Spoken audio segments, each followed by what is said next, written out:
Like and subscribe for many reasons. Get ready for fast and aggressive news. Enjoy.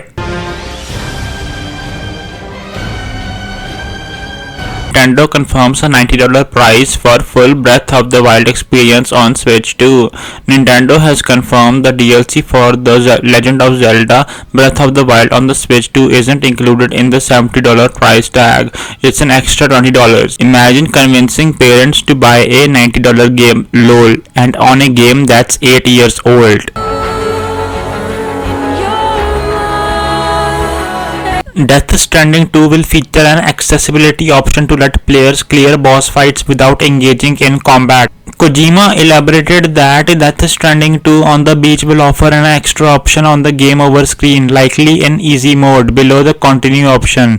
This new option will let players clear the failed boss fight by showing images and text descriptions of the battle akin to a visual novel. This will allow them to retain the narrative context of these battles without having to engage bosses in combat. PC gamers seem to have no problem with spending extra in their games. According to the 2025 PC and console gaming report from Newzoo, 58% of all PC gaming revenue came from microtransactions in 2024. The 58% or 24.4 billion represented a slight 1.4 year-over-year growth in that area. Per to the report, 3 games led the way for the growth of microtransaction revenue: Call of Duty Black Ops 6, Roblox and Fortnite. But it wasn't just microtransactions that rose in revenue last year either.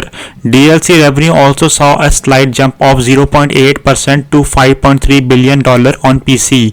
That accounted for 14% of all revenue thanks to DLC for Diablo 4, Elden Ring and World of Warcraft.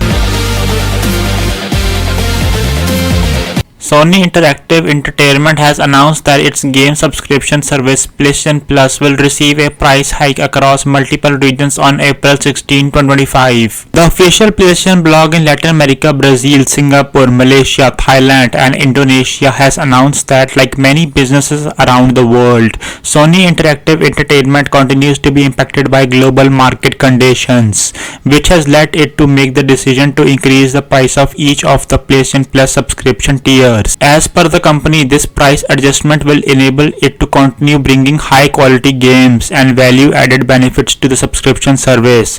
Additionally, PlayStation Australia has also confirmed a similar price hike for PlayStation Plus in the country.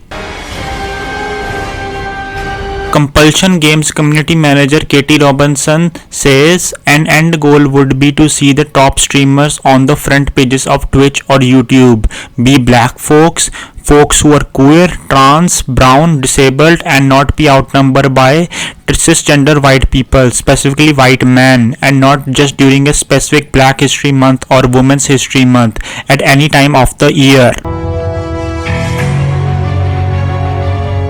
Sony is reportedly changing its standard for sexual content in new PlayStation games in response to Me Too movement and live streaming. Valve quietly removes explicit game featuring extreme sexual violence from Steam in UK. No Mercy gained significant media attention over the last week for its violent and graphic themes and garnered notable criticism from UK Technology Secretary Peter Kyle. Yesterday, Valve removed the game from sale in the UK and the title also became unavailable in Australia and Canada. Now Zerat Games has said it will pull No Mercy from the PC storefront altogether in a statement that remains defiant over the game's right to exist. Zerat Games says, "I fully understand for many people such things may be disgusting, but during sex, people should really do what they want as long as they don't harm anyone."